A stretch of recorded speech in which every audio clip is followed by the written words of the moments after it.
renouvellement de l'église Centre Missionnaire Philadelphie, il rejoindra le Dr Atoms Bouma, devenu pasteur titulaire de la cité d'Exaucement, auprès de qui il servira pendant le premier quinquennat de l'église comme pasteur exécutif. C'est le 1er avril 2018 qu'il est reconnu officiellement pasteur des Assemblées de Dieu. Fils spirituel de l'apôtre Roland Dallot, le pasteur Blonsky a une vocation missionnaire. Il parcourt les villes pour prêcher l'évangile de Jésus-Christ et former des serviteurs. Il est porteur d'un message centré sur la crainte de Dieu comme source de salut et de la bénédiction divine. Auteur et conférencier, il dirige actuellement l'église Phila, maison de témoignage, extension de Phila, cité d'Exaucement. Ainsi donc, Centre Missionnaire Philadelphie. Ensemble, accueillons le pasteur Blonsky Mbala. Centre Missionnaire Philadelphie, aidez-moi à célébrer Dieu pour son serviteur, le pasteur Blonsky Mbala.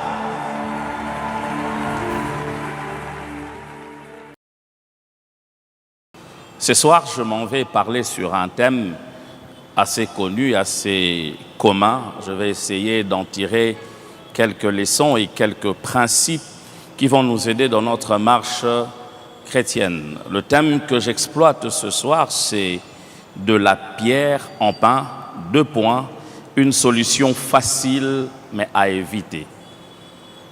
De la pierre en pain, 2 points, une solution facile mais à éviter. Je nous proposerai 2 textes principaux et le reste viendront après. Le premier texte, c'est dans le livre de Matthieu, où nous allons lire les 4 premiers versets. Et le deuxième texte, c'est dans le livre de Matthieu toujours. Nous allons lire Matthieu chapitre 3 et nous allons prendre du verset 13 au verset 17e. Matthieu chapitre 4, du 1er au 4e verset, la Bible dit ceci. Alors Jésus fut emmené par l'Esprit dans le désert pour être tenté par le diable. Après avoir jeûné 40 jours et 40 nuits, il eut faim. Les tentateurs s'étant approchés lui dit, « Si tu es fils de Dieu, ordonne que ces pierres deviennent de pain. » Jésus répondit, « Il est écrit, l'homme ne vivra pas de pain seulement, mais de toute parole qui sort de la bouche de Dieu. » Matthieu chapitre 3, verset 13 au verset 17e. Alors Jésus vint de la Galilée au Jourdain vers Jean pour être baptisé par lui. Mais Jean s'y opposait en disant, « C'est moi qui ai besoin d'être baptisé par toi et tu viens à moi. » Jésus lui répondit, « Laisse faire maintenant car il est convenable que nous accomplissions ainsi tout ce qui est juste. » Et Jean ne lui résista plus. Dès que Jésus était baptisé, il sortit de l'eau. Et voici, le ciel s'ouvrit et il vit l'Esprit de Dieu descendre comme une colombe et venir sur lui. Et voici, une voix fit entendre de cieux ces paroles. Celui-ci est mon Fils bien-aimé, en qui je mis toute mon affection. Celui-ci est mon Fils bien-aimé, en qui je mis toute mon affection, en qui je plaçais toute mon affection. Non pas une partie de mon affection, mais toute mon affection. Nous connaissons l'histoire, bien sûr, pour ceux-là qui sont lecteurs de la Bible. Jésus avait 30 ans, les temps étaient venus pour lui de commencer son ministère. Il va se faire baptiser par principe. Et là, c'est Jean-Baptiste. C'est lui qui a été envoyé pour annoncer l'arrivée de Jésus, proclamer que Jésus allait venir. N'oublions pas que Jean est la voix qui criait dans le désert. « Répentez-vous, convertissez-vous ». Jean aussi était cousin, bien sûr, de Jésus. Et Jésus arrive pour se faire baptiser. Entre parenthèses, à l'époque, Jean n'était pas n'importe qui. Il arrive pour se faire baptiser, Jean refuse parce qu'il connaissait qui était Jésus et quelle était sa mission. Il dit non, c'est moi qui devrais plutôt être baptisé par toi, mais non pas le contraire. Jésus dit non, mon frère, faisons ce qui est juste maintenant. Certainement, Jean s'y est opposé jusqu'à ce que Jésus insista. Allez, Jean abdiqua. Il baptisa Jésus. Quelque chose de particulier se passe lorsque Jésus-Christ sort de l'eau. La Bible dit, une voix s'est fait entendre du ciel. Celui-ci est mon fils bien-aimé, en qui je plaçais toute mon affection. Ce n'était pas n'importe quelle voix, c'était la voix du Père qui parlait, qui témoignait sur son fils. Et tout le monde qui était là a entendu cette voix qui parla du ciel et qui témoigna que Jésus était le Fils du Père. Il a fini le baptême. Allez, normalement, il devrait aller vers la foule pour commencer à prêcher l'évangile et à témoigner le Père. Mais la Bible dit, l'Esprit de Dieu conduit Jésus dans le désert, non pas vers la foule d'abord, non pas pour faire un miracle. L'Esprit de Dieu conduit Jésus dans le désert pour deux choses. Premièrement, pour prier, mais aussi pour y être tenté, pas par n'importe qui, mais par le diable en personne. Ok, c'est bon. Jésus se retrouve dans le désert. Il prie pendant 40 jours et 40 nuits. Il est là en train de prier. Après 40 jours, il eut faim. Bien sûr, un besoin naturel de toute âme. Il eut faim. Il a besoin de manger. Et c'est à ce moment-là que le diable vient. Non pas pendant qu'il est en pleine forme en train de prier, non pas pendant qu'il est en train de parler au Père, mais pendant qu'il eut faim, pendant qu'il y a un besoin qui se présente devant lui.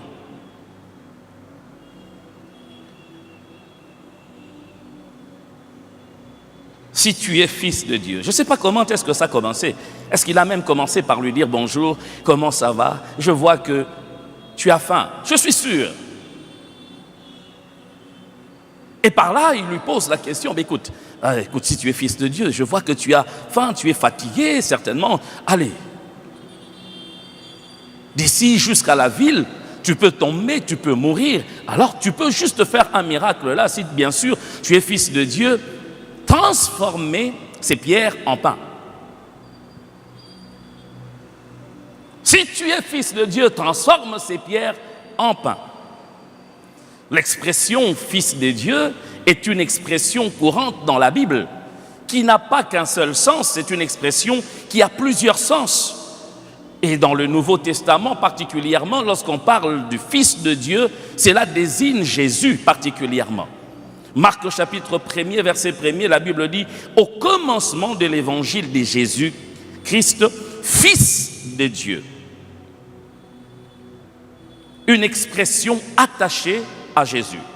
Luc chapitre 1er, verset 35, la Bible dit « L'ange lui répondit, l'Esprit Saint viendra sur toi et la puissance du Très-Haut te prendra sous son ombre. C'est pourquoi celui qui va naître sera saint, il sera appelé Fils de Dieu. » Toujours Jésus. Matthieu chapitre 16, verset 16, alors que Jésus-Christ posa la question aux disciples, qui suis-je? La réponse de l'apôtre Pierre était claire. L'apôtre Pierre dit, tu es le Christ, le Fils du Dieu vivant.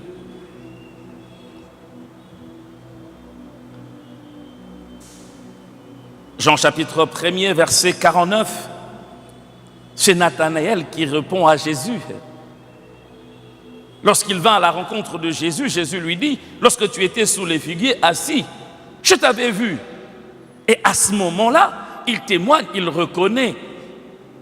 Il lui dit, oh, Rabbi, tu es le Fils de Dieu, tu es le roi d'Israël. Ce terme Fils de Dieu dans le Nouveau Testament est exclusivement attaché à Jésus. Exclusivement attaché, pas à une autre personne, mais à Jésus. Mais puisque nous également, nous sommes par lui, par Jésus, fils de Dieu. Nous sommes fils de Dieu, non pas de nous-mêmes, mais par Jésus. Il n'y a pas dans le Nouveau Testament de fils de Dieu hors Jésus. Tous ceux qui sont fils de Dieu dans la Nouvelle Alliance, les sont par Jésus. Voilà pourquoi il parle dans Jean chapitre 1er, versets 11 à 4. Il dit à tous ceux qui l'ont reçu, à ceux qui croient en son nom, Elle a donné le pouvoir de devenir enfant de Dieu. Cela veut dire fils de Dieu, lesquels ne sont pas nés de la chair ni du sang, mais de la volonté de Dieu. Nous sommes co-héritiers de Jésus. Ça, c'est dans le Nouveau Testament. Maintenant, dans l'Ancien Testament, le terme « fils de Dieu » désignait aussi les êtres célestes, particulièrement les anges. Job chapitre 1er, verset 6, la Bible dit « Or, les fils de Dieu vinrent un jour se présenter devant l'Éternel, et Satan vint aussi au milieu d'eux. » Les fils de Dieu, dans l'Ancien Testament, faisaient allusion aux anges, aux êtres célestes. Mais aussi, Israël était considéré comme étant le fils premier de Dieu. Exode chapitre 4, verset 22, la Bible dit « Tu diras à Pharaon, ainsi parle l'Éternel, Israël est mon fils, mon premier-né. Israël est mon fils, mon premier-né. » Verset 23, je te dis, laisse aller mon fils pour qu'il me serve. Si tu refuses de le laisser aller, voici, je ferai périr ton fils, ton premier-né. Fils de Dieu, dans l'ancienne alliance,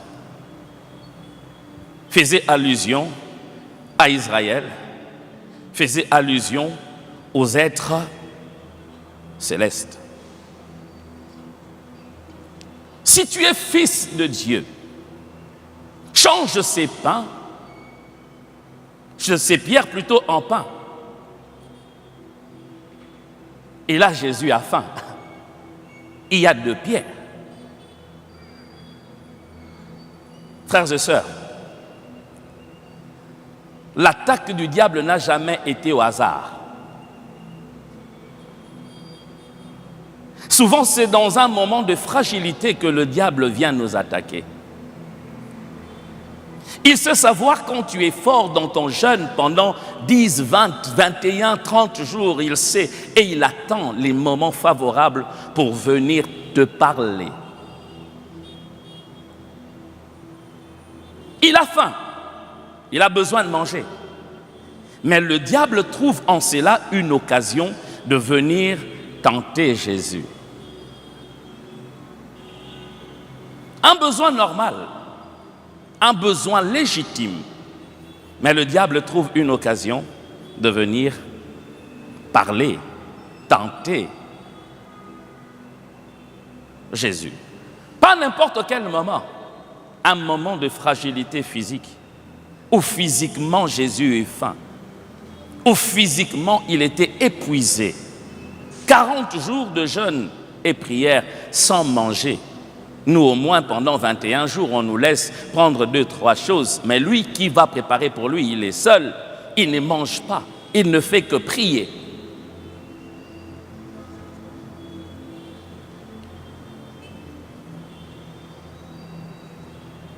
Jésus eut faim. Pour lui, c'était normal, c'était la nourriture. Mais la famine peut aussi prendre plusieurs contextes aujourd'hui. Fin de la reconnaissance. Je veux être reconnu des hommes. Fin de la réussite. Je veux à tout prix réussir. Fin affective. Je veux aussi qu'on puisse m'aimer. On peut avoir faim de matériel. Je veux posséder comme les autres. On peut avoir faim, une faim financière. Je veux aussi avoir un standing et de l'argent comme les autres. Fin de la célébrité. Je veux qu'on me connaisse aussi partout dans la ville de Kinshasa. Je veux qu'on me célèbre aussi. Et c'est à ce moment-là que le diable vient te dire « Ah, je vois que tu as faim de la gloire. Je vois que tu as faim de la reconnaissance. Je vois que tu as faim du matériel. Tu as faim de l'argent. Tu veux aussi posséder comme les autres. Mais écoute, je ne te proposerai pas quelque chose de difficile, tu vois. Prends seulement ces pierres et change-le en pain. » Une proposition apparemment logique, n'est-ce pas? Quoi de plus normal que pendant la famine, on transforme, on change la pierre en pain. Mais attendez voir et comprendre qu'est-ce qui se cache derrière cette proposition de Satan. 4 significations de cette petite phrase de pierre en pain. Quand le diable le dit, change ces pierres en pain. Premièrement, il voulait simplement dire, satisfait un besoin légitime par un moyen illégitime. Satisfait un besoin légitime qui est la faim par un moyen illégitime.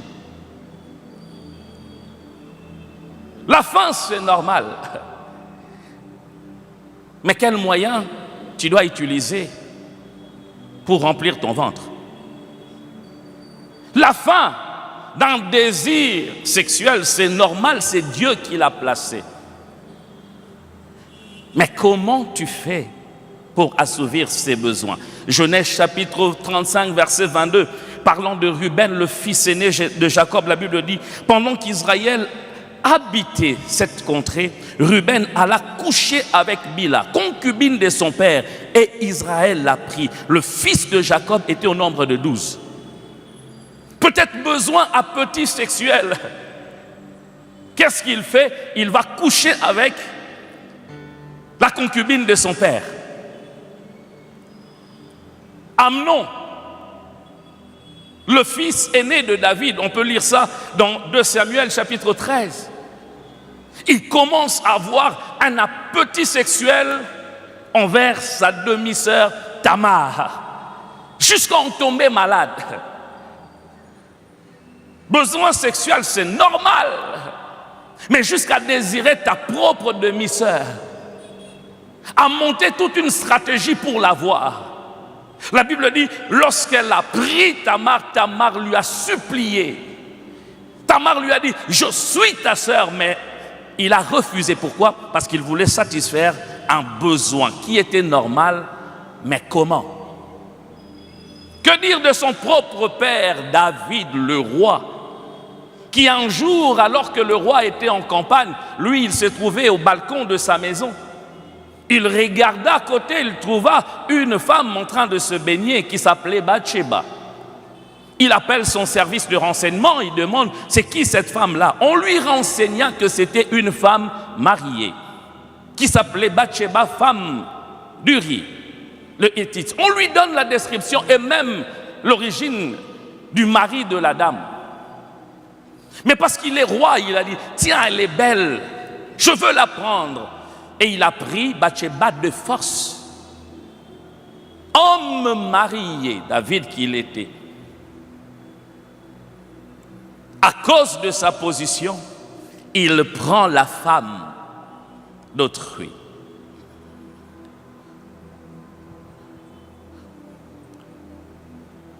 Faim de quoi? Faim d'argent. Oh, on a tous besoin d'argent.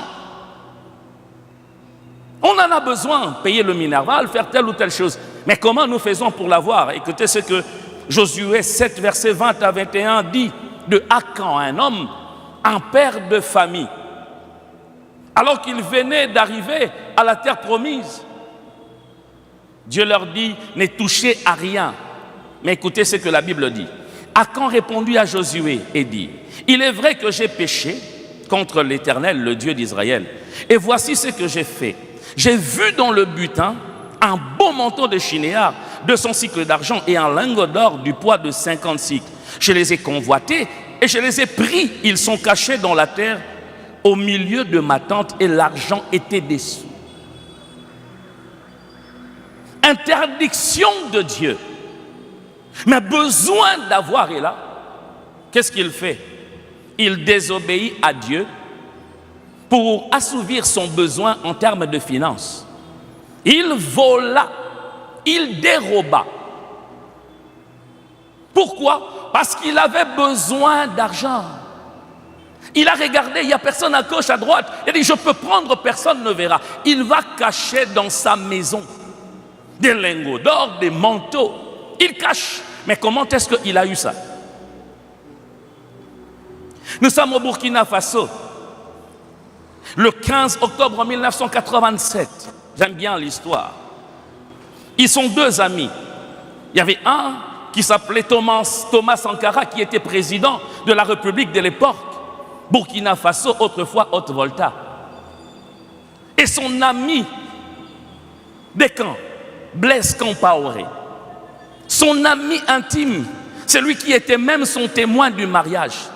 Un jour, Thomas Sankara dira, les jours où on vous dit que Compaoré me veut du mal, sachez que je suis déjà parti, parce qu'il connaît tout de moi. Le 15 octobre 1987, on a appris par le média que Thomas Sankara était mort, assassiné sauvagement alors qu'il était dans un conseil de ministres, appelé autrefois Conseil de la Révolution. Mais assassiné par qui? Par celui qu'il considérait comme son meilleur ami. Pourquoi? Parce que Compaoré avait faim du pouvoir. Vouloir le pouvoir est une chose, mais comment y parvenir en est une autre. Jusqu'à tuer son meilleur ami. Jusqu'à assassiner son meilleur ami.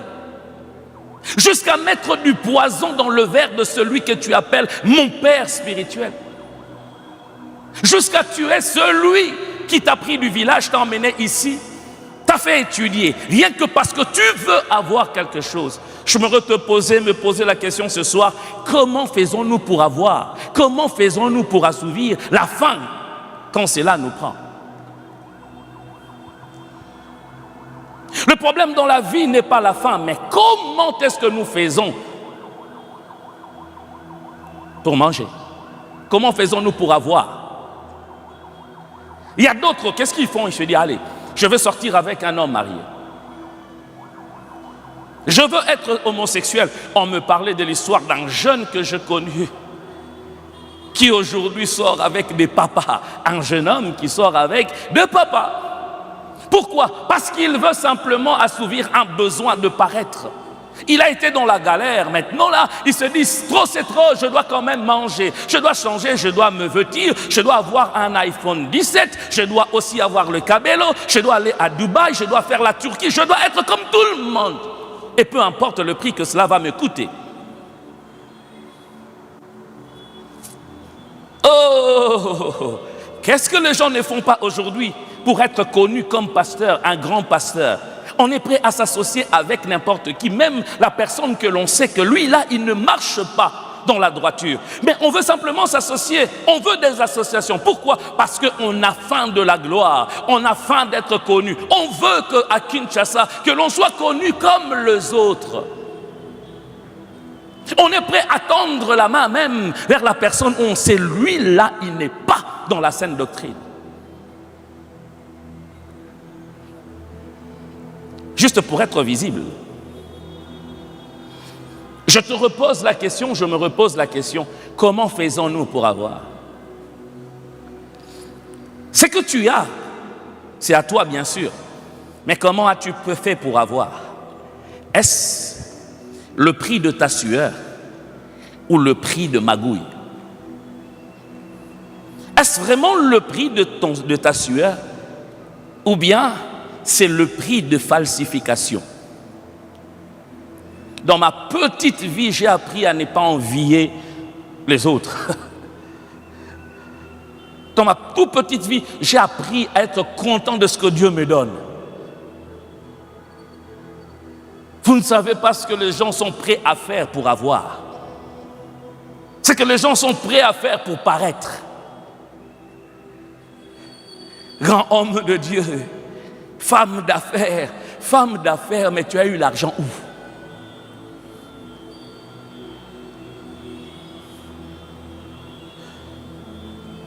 Satisfaire un besoin légitime, mais par un moyen illégitime.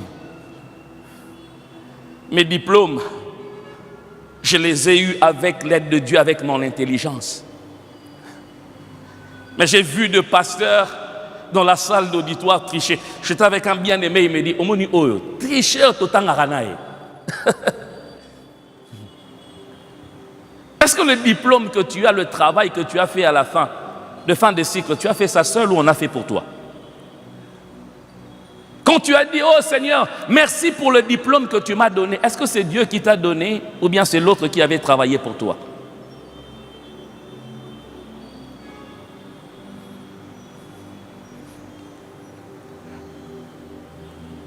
De pierre en pain. Qu'est-ce que cela veut encore dire? Deuxième chose. Dépendre de ses propres ressources et non de la volonté de Dieu. Jésus avait la capacité de faire le miracle. C'était rien pour lui. Mais Jésus n'a pas voulu utiliser le pouvoir qu'il avait pour lui-même. Je salue les lecteurs de la Bible qui sont là. Vous serez d'accord avec moi que Jésus n'a fait aucun miracle pour lui-même. Aucun. Tout le miracle que Jésus a fait, c'était pour les autres. Soit pour enseigner, soit pour secourir. Aucun miracle pour lui-même. Et même quand Jésus-Christ marcha sur l'eau, il a fait pour secourir ses disciples qui étaient déjà en train d'être ballottés par la tempête.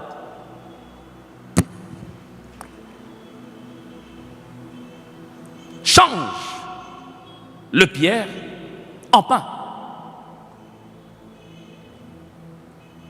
Dépendre de ses propres ressources. Et ça, c'est le piège de ceux-là qui ont des relations. J'ai mes relations. Le piège de ceux-là qui ont le moyen financier, j'ai mes moyens. Le piège de ceux-là qui ont un don particulier, j'ai la force physique, j'ai le don, j'ai l'intelligence, je prophétise. Juge chapitre 16, verset 20, parlant de Samson, la Bible dit, sa femme lui dit, le Philistin sont sur toi, Samson. Et il se réveilla de son sommeil et il dit, je m'en tirerai comme les autres fois et je me dégagerai. Il ne savait pas que l'Éternel s'était déjà retiré de lui.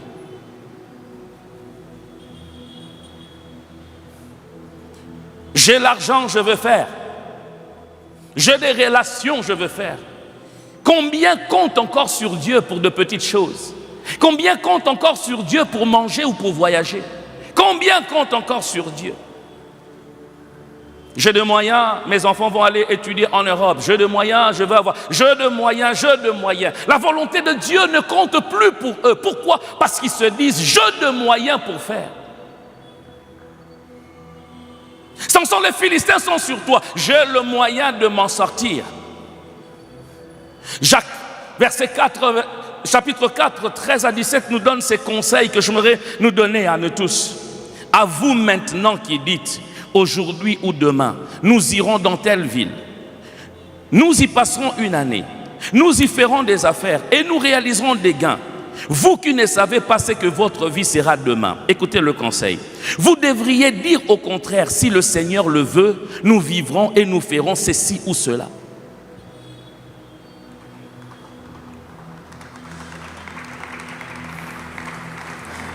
Écoutez, frères et sœurs, méfiez-vous de la grâce qui facilite le chemin.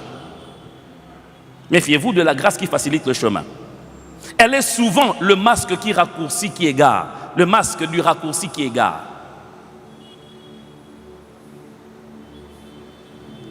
Tu ne cherches plus Dieu comme avant.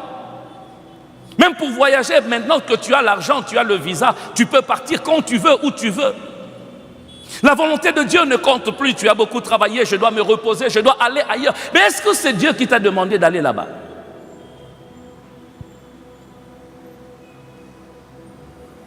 On compte plus par rapport à ce que nous avons dans notre poche et non plus par rapport à ce que Dieu a dit.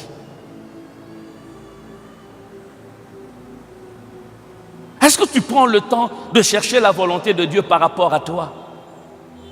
Est-ce que tu prends le temps de chercher le Dieu par rapport à tes enfants? Ou bien parce que tu es leur père, tu penses que tu maîtrises mieux pour eux leur avenir? Je pense que mes enfants doivent aller étudier dans telle place pour leur sécurité. Tu penses vraiment que toi, tu maîtrises la sécurité future de tes enfants? Tu penses vraiment que par ton argent, tu maîtrises la sécurité physique de ta vie? Ou ta vie dépend de Dieu ou du compte en banque? Avant l'argent, tu cherchais Dieu. Avant l'argent, tu priais pour demander à Dieu, je veux mettre quoi? Maintenant, là qu'il y a beaucoup, la volonté de Dieu ne compte plus. On n'a plus besoin de demander à Dieu, on se dit, je veux faire, j'ai le moyen.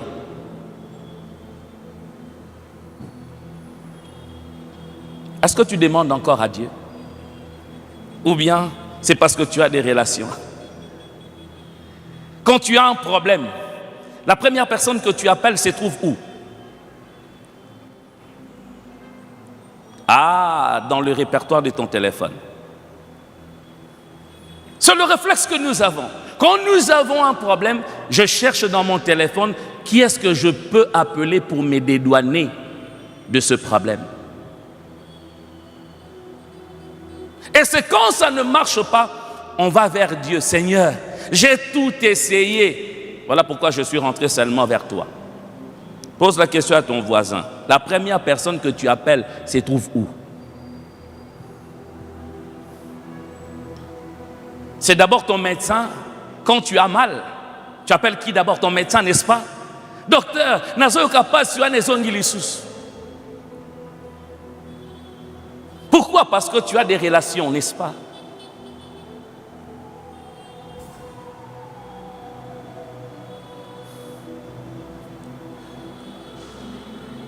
Qu'est-ce que cela veut dire? Encore, changer de pain, de pierre en pain. Troisièmement, changer de pierre en pain veut dire court-circuiter le processus divin. Cela veut dire avoir dans l'immédiat ce que Dieu a prévu pour toi demain. Quand Dieu t'envoie dans les déserts, il n'est pas un père irresponsable. Il sait que tu auras faim. Jésus était conduit dans le désert, non pas en touriste, non pas pour être puni. Dieu savait pourquoi il l'a emmené dans le désert. Ces moments faisaient partie de son processus de préparation. Il devait être préparé. Ésaïe 53, verset 3 a prophétisé sur lui en disant « Homme de douleur, habitué à la souffrance ». Le Père devait le préparer à être habitué à la souffrance et ne pas céder lorsque cela viendra. Et ce temps de jeûne de 40 jours n'était pas pour chercher la gloire, mais un temps de préparation, un temps marqué dans son processus. Change de pierre en pain parce que tu as faim. C'est vouloir avoir aujourd'hui ce que Dieu a prévu demain. Sans le processus de la panification, directement la pierre, directement le pain, sans passer par la pâte, sans mettre des levures, sans y ajouter de sel, sans placer de l'eau, sans placer dans... Directement, je veux avoir le pain. C'est refuser les processus de la transformation. Refuser les côtés durs de la formation. Généralement, le diable te proposera toujours des solutions instantanées. Alors que Dieu travaille souvent dans le processus. Les instantanés. Mais Dieu ne te donnera pas souvent de choses instantanées. Dieu est un Dieu de processus. Processus. Est-ce que tu peux dire après moi processus?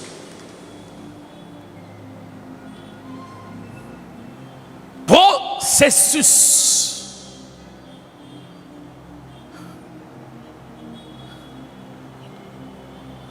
Aujourd'hui, tout le monde veut devenir grand sans passer par le processus. Tout le monde. On veut devenir riche, puissamment connu, sans passer par le processus. Tu es né de quelle école? Tu as été converti quand? Tu es passé par où? Qui a été ton père? Qui a vu ta marche? Quelles ont été ta formation? Montre-moi le lion et l'ours que tu as tué, le Goliath, avant de prétendre être roi. Mais aujourd'hui, tout le monde veut être le pasteur Ken sans être le diacre Ken. Ah! On veut directement devenir grand sans le processus. Et c'est comme ça que nous avons le ministère qui pullule la ville. À peine il a reçu un peu d'onction, lui là, affiche à gauche. Rassemblement de jeunes, rassemblement ceci, venez voir la gloire de Dieu. Mais il ne veut pas de processus. Restez au pied du maître pour apprendre, pour être corrigé. On veut devenir grand directement. La seule personne qui est née grand, c'est Adam. Il a échoué.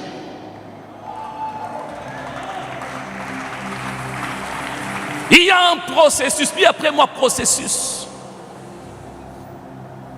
Avec Dieu, il faut apprendre le processus. On veut directement avoir de l'argent, sans processus. Écoutez. 3 avantages attachés au processus. Premièrement, les processus forment le caractère. Les processus t'apprennent la discipline, la patience, les contentements, la maîtrise de soi. Les processus forgent même ta foi. Celui qui apprend le processus est plus profond que celui qui n'est pas dans le processus. À peine il reçoit Dieu, allez, il a aussi la Bible. Il veut aller enseigner comme les autres. Et quand tu écoutes les enseignements, tu poses la question, où est-ce qu'il a appris?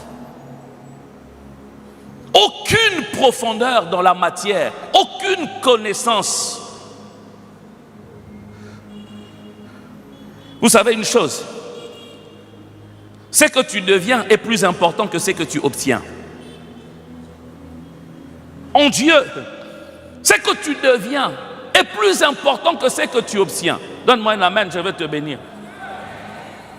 Le jour où tu mourras, tu laisseras tout ce que tu as obtenu. Dieu aura besoin de toi et non pas ce que tu as.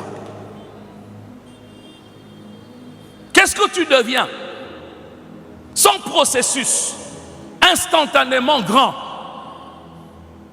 instantanément puissant. Moi aussi, on doit me connaître. Moi aussi, je dois être comme. Moi aussi, je dois avoir une grande église. Moi aussi, on doit faire les affiches. Moi aussi, quoi? Ai-je dit que être grand, c'est mauvais? Non.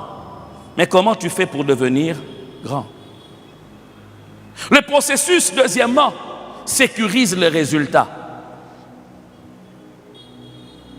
Ce que tu construis lentement est plus solide que ce que tu construis instantanément. Ce que tu construis lentement est plus solide que ce que tu construis instantanément. Pourquoi? Parce que tu prends le soin de mesurer le détail. Tu es dans le petit soin. La carrière que tu construis lentement sera plus solide et efficace que ce que tu bâtis instantanément. La pastorale que tu construis lentement est plus efficace que ce que tu construis instantanément. Je bénis Dieu pour notre école de ministère où on ne devient pas pasteur instantanément. Où il y a une école de formation.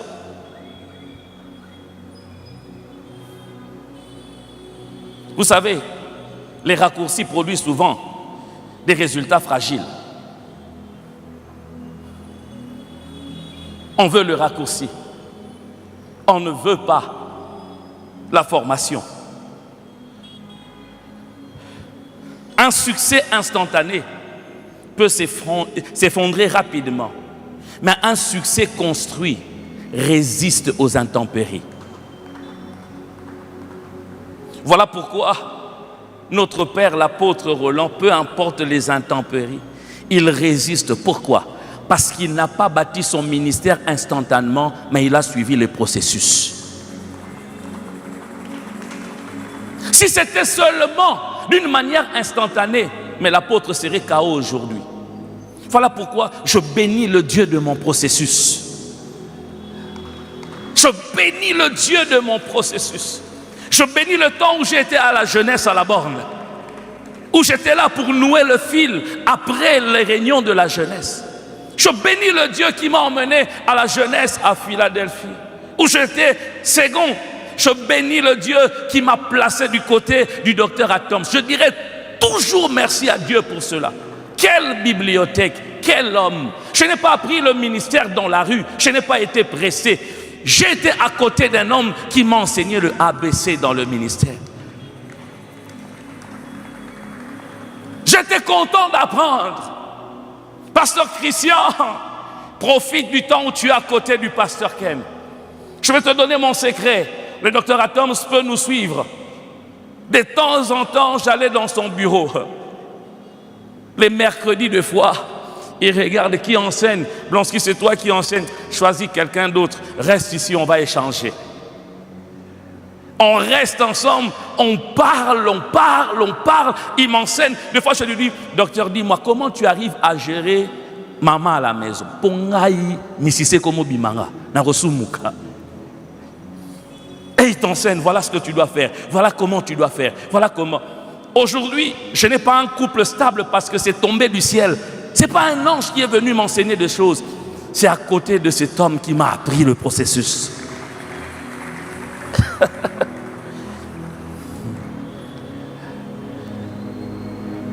Il me disait un jour, ne sois pas derrière les prédications, ce n'est rien dans le ministère.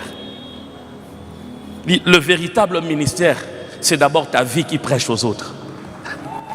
Il dit, si ta vie prêche aux autres, Dieu enverra les autres venir. Mais si ta vie ne prêche pas, peu importe le beau serment que tu peux dire, ça ne fera rien. Parce que les gens regarderont, diront, je prie Dieu ce soir que tu sois celui qui aime le processus. Un jour, je prêche, moi-même je sais que j'ai fouté. Je vais le voir, je dis, pasteur, le Tovana, explique-moi comment tu prépares tes messages. Il prend ses notes, il me dit ici, regarde. Je dis, mais Kalawano lo bagate pour anin, autour narata, tout na voisin, est-ce que tout n'a?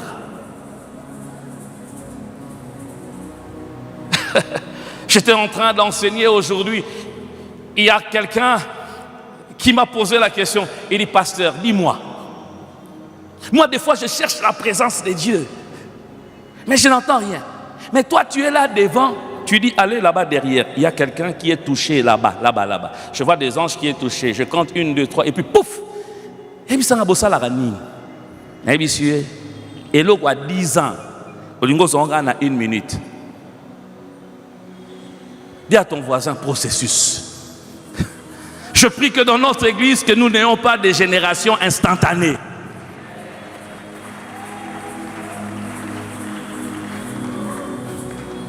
J'aime le processus. Voilà pourquoi à l'école, on commence toujours par la maternelle et on termine à l'université. Parce qu'il y a un processus. Il y a des choses qu'on apprend petit. Il y a des choses, plus tu grandis, le Seigneur augmente la matière. Troisième bénéfice du processus. Les processus révèlent la maturité.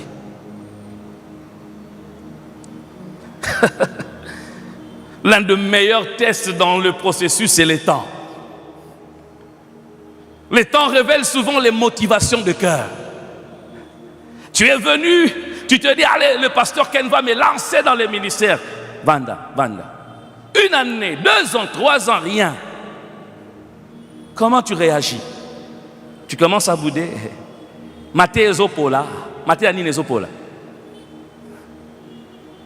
Quelles sont les motivations du cœur?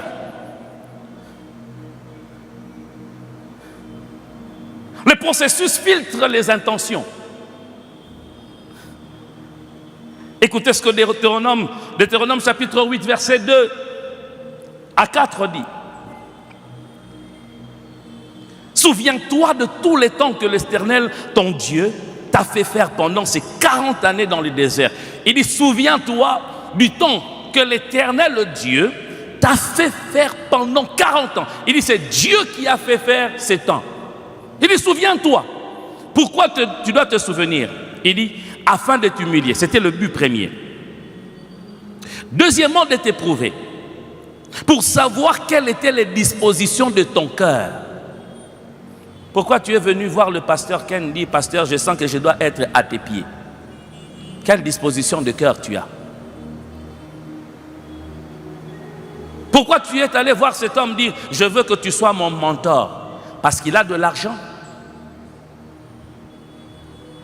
Et si tu garderais ou non mes commandements, verset 3, il t'a humilié, il t'a fait souffrir de la faim, il t'a nourri de la manne que tu ne connaissais pas et que n'avaient pas connu tes pères, afin de t'apprendre que l'homme ne vit pas de pain seulement, mais que l'homme vit de tout ce qui sort de la bouche de l'Éternel. Ton vêtement ne s'est point usé sur toi et ton pied ne s'est point enflé pendant ces 40 années. Écoutez, tout désert n'est pas forcément un cimetière. Il y a des déserts qui sont des centres de formation. Ok? Tous les déserts ne sont pas forcément des cimetières. Si Dieu te fait passer par le désert, je crois fortement que ce n'est pas pour te tuer, mais pour te former. Dieu fait le désert de centre d'instruction. Alléluia. Pas pour te tuer, mais pour te former. Je demande à la technique si je peux avoir le temps qui est parti, je ne sais plus suivre la progression normale. Quand on est pressé, on sort du timing de Dieu. Quand on est pressé, on sort du timing de Dieu. Dieu a prévu dans 5 ans, mais toi tu veux avoir dans 2 ans. Et dans 2 ans, tu commets des erreurs monumentales.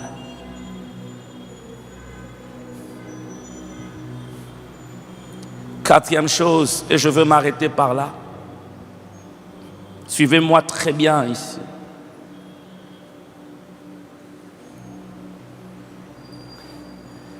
Change de pierre en pain.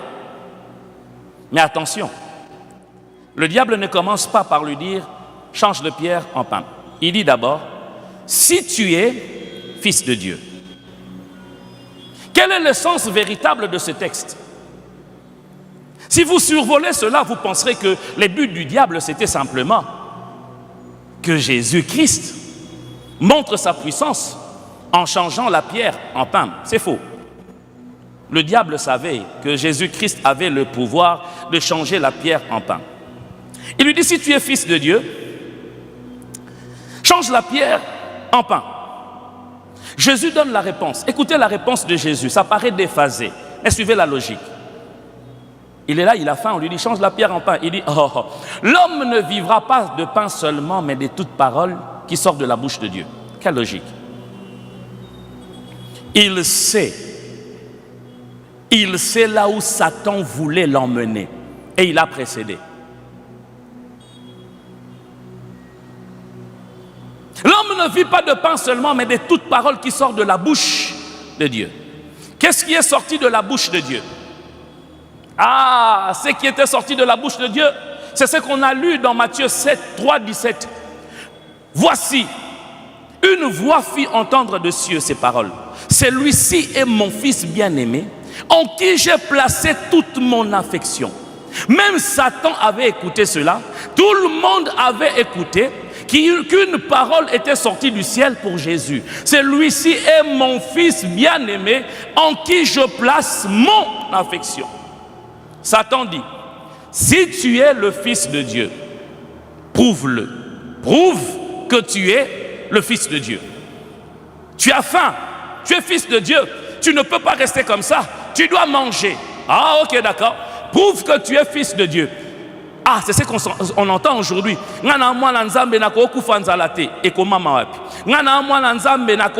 C'est faux. On dit prouve cela. Change Le Pierre en pain. Oh, moi nanzambe, n'est-ce pas? Yo moi nanzambe manenge ni novanda kanzala boye. Moi nanzambe manenge ni notambola na chaussure et toboka. Yesu kuta tambola asombata chevalte. Yo moi nanzambe maneni. Qui a dit que pour être pasteur, yo pasteur andeni, faut la ta chaussure à bien, faut la ta veste à bien, faut la ta. Qui a dit ça? On a quand même pasteur, il faut pas me mettre un sac et comment wapi. Il faut me mettre un sac. Ah, mais toi tu es pasteur, quand tu viens prêcher, on doit prendre ton sac. Est-ce qu'il faut simplement qu'on porte ton sac? Ça combien, ça pèse combien? Au nom, honneur, non. Mettez ça de côté. Tu es fils de Dieu, n'est-ce pas? Prouve-le. Comment? Mais il faut que tu puisses t'acheter une grosse voiture. Est-ce que pour rouler, il faut simplement avoir une grosse voiture?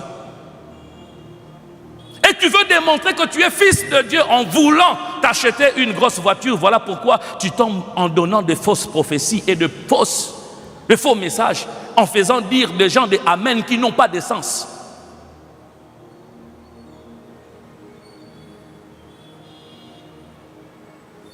Fils de Dieu, change des pierres en pain. Tu ne peux pas avoir une maison comme ça. Toi, tu ne peux. Une maison comme ça.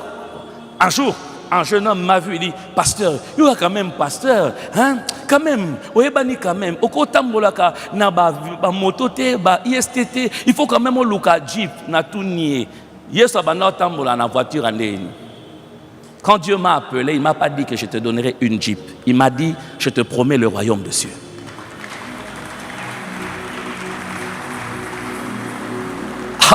Personnellement, ce n'est pas ma quête à moi. Si Dieu m'en donne, gloire à Dieu. Mais je n'en fais pas ma quête. Ceux qui sont sous ma responsabilité me connaissent. Quand vous venez à l'église, vous ne saurez pas qui est le pasteur. Parce que être fils de Dieu ne veut pas dire que tu dois avoir plus que les autres. Que tu dois prêcher plus que les autres. Non.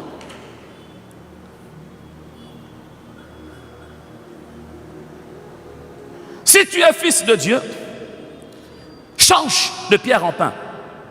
Non.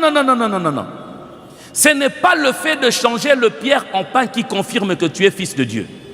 Non, pas du tout. Ce n'est pas parce que tu prophétises qui confirme que tu es fils de Dieu. Non, c'est faux. Ce n'est pas parce que tu prophétises que il est vraiment prophétisé avec détail qu'il est fils de Dieu. C'est faux. Même pas parce que tu fais de miracles. La Bible dit, il dira ce jour-là aux uns, allez-vous-en, je ne vous ai jamais connu. Mais j'ai prophétisé à ton nom, dit, je ne vous ai jamais connu. Mais je faisais des miracles, je ne vous ai pas connu. Ce n'est pas le miracle qui fait de toi un fils de Dieu, c'est faux. Change la pierre en pain, je ne ferai pas ça. Pourquoi veux-tu que je prouve mon affiliation au Père en faisant ce que les magiciens et les sorciers peuvent faire? Changer la pierre en pain, les magiciens peuvent le faire. Les sorciers de Pharaon ont fait. Ils ont changé le bâton en serpent. Est-ce que cela veut dire que Moïse était grand? Non!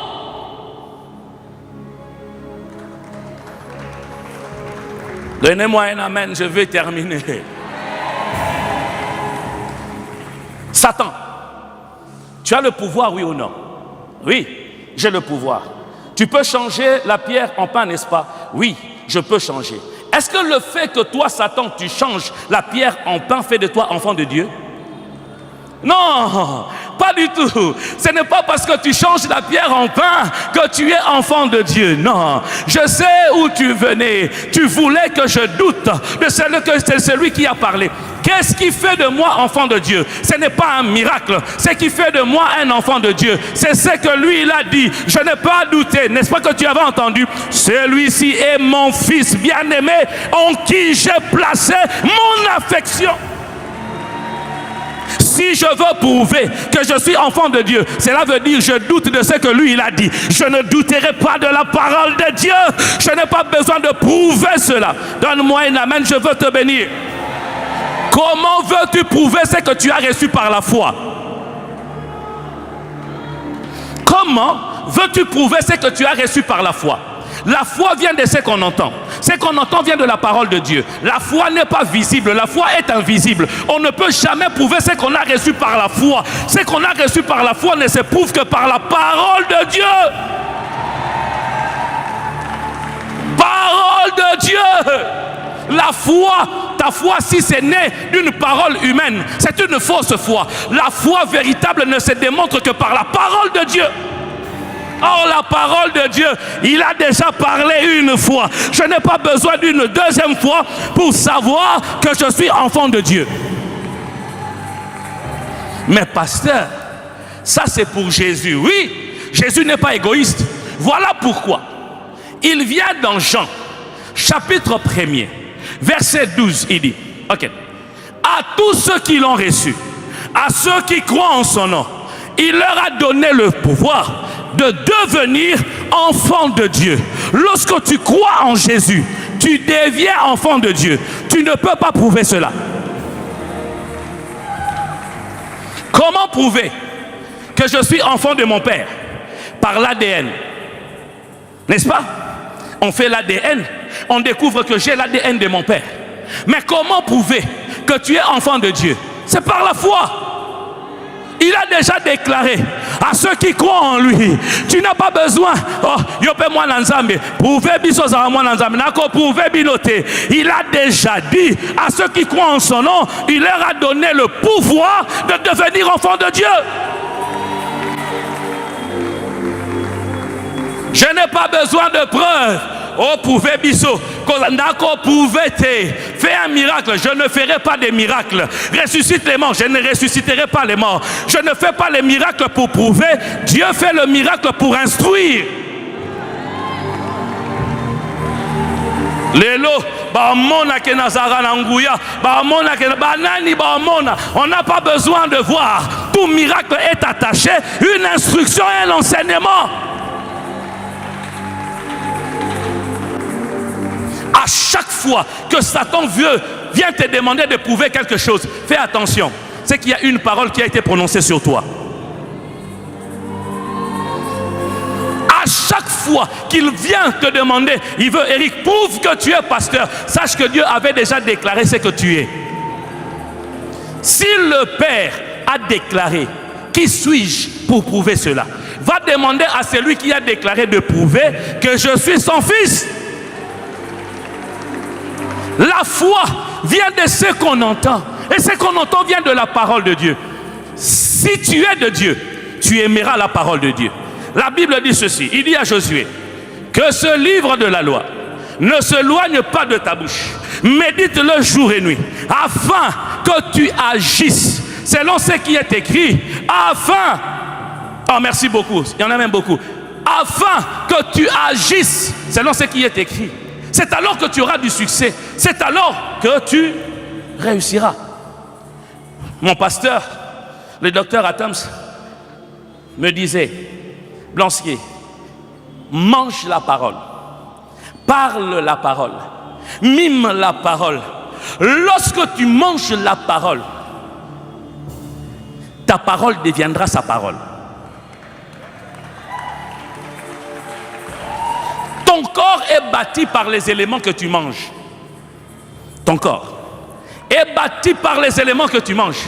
Dans ton corps, il y a le foufou, il y a les madessou. Dans ton corps, il y a le fumbois, il y a les... Dans ton corps est bâti des éléments que tu manges. De la même manière, l'homme n'est pas que charnel, l'homme est aussi spirituel. Ton esprit est bâti avec la nourriture que tu manges. Si tu es bâti par les maboké, si tu es bâti par les séries novelas, ton esprit sera rempli de novelas. Tu seras novellatique. Mais si tu es bâti par l'esprit, quand ils viennent la nuit, je n'ai pas peur. Même quand je n'ai rien, ils sont là, ils connaissent. Je ne demande pas. Moi-même, je me lève. Je dis, l'Éternel Dieu est mon berger. Je ne manquerai de rien. Je ne mendierai pas. Je ne veux pas tricher. Je ne veux pas corrompre. Je ne veux pas voler. Il est avec moi. Lorsque j'ai des combats, je me lève. Je dis, que 1000 tombent à ma droite, que 10 000 à mes gauches. Je ne serai pas atteint. Lorsque j'ai un problème, je regarde et dis, hey, les justes juges, tu peux me défendre. Un jour, j'ai eu des problèmes. J'ai eu de meilleurs avocats de la ville. J'ai eu de meilleurs avocats de la ville. Mais ils n'ont rien fait pour moi. Je priais. Le matin du verdict, j'ai vu Dieu venir. Il m'a dit, allons, tu rentreras à la maison. J'aimerais dire à quelqu'un, c'est lui qui fait confiance à la parole s'accomplira dans sa vie.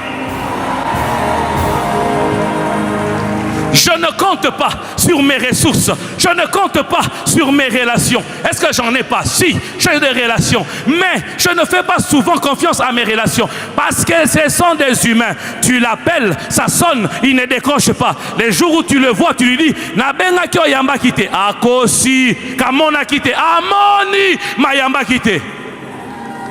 Invoque. Je te répondrai. Je t'annoncerai des choses cachées. Je prie ce soir que Dieu commence à vous annoncer des choses cachées. J'aime marcher par la parole et non pas par les insidies des hommes. Je suis à Abidjan, j'ai mes genoux par terre. Je prie. Il commence à me parler. Il dit voilà ce que je ferai, ça.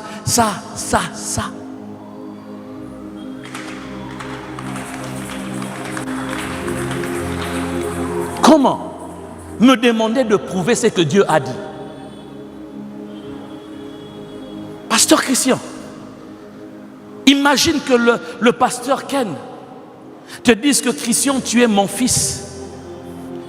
Je ne suis pas là, je te laisse la direction de l'église. Et quelqu'un vient te demander, prouve cela. Comment veux-tu prouver ce que lui il a dit? Demandez-lui de prouver. Vous savez comment? C'est lui qui doit écrire la lettre, pas toi. Changez la pierre en pain. Demandez à Dieu d'écrire la lettre en ton sujet. Satan, vas-y, va demander.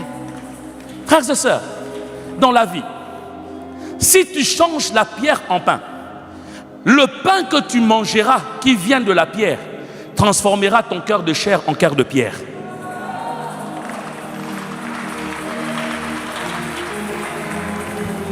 Tu commenceras à être aigri. Tu commenceras à avoir un cœur. Pourquoi? Parce que ce que tu avais mangé n'était pas le véritable pain.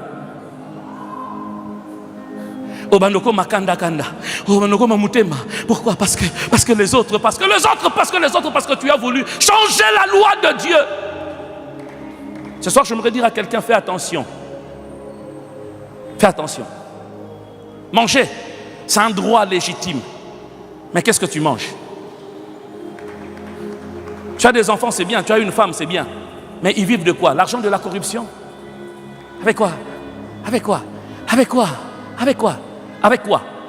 Avec quoi? Avec quoi tu fais vivre ta maison? Avec quoi tu bâtis ton ministère? Le mensonge? Avec quoi? Avec quoi? Avec quoi? L'argent de cet homme-là, qui n'est pas ton... Tu sais bien qu'il est marié.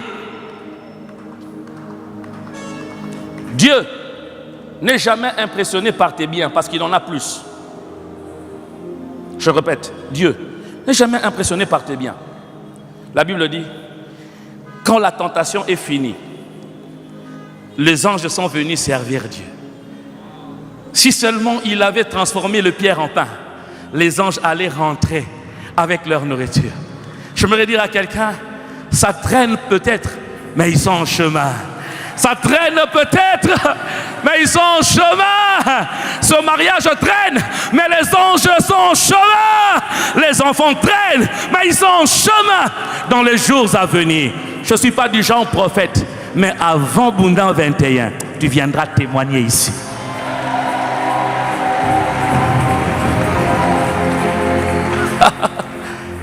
On peut se lever pendant 1 minute.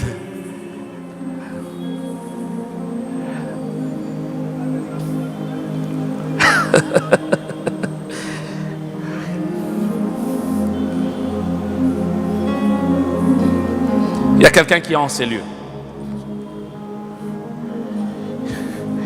Tu es à un pas de céder. Dieu m'a envoyé ici expressement pour toi. N'échange pas de pierre en pain. Ne fais pas de cet homme-là ton amant. Ne reçois pas cet argent qu'on veut te donner là. Ne reçois pas, ne reçois pas, ne reçois pas. Tu es en train de signer ton arrêt de mort.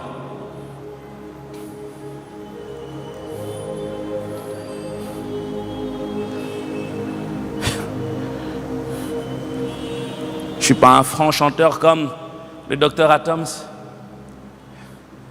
Mais cela ne peut pas m'empêcher de chanter ce merveilleux cantique d'autrefois. Si on peut chanter cela alors que le pasteur Christian vient reprendre le micro.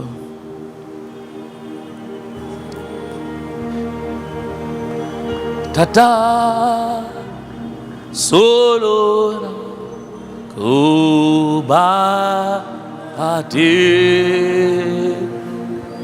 Zambeye ajali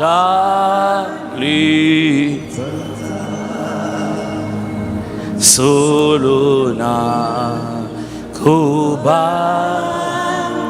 Embanzame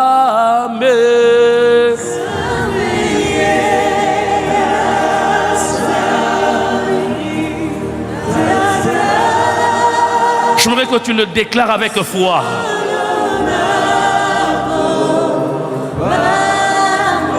Ton désert n'est pas un cimetière. Ton désert est un lieu d'instruction. Si les autres sont morts dans le désert, toi tu ne mourras pas.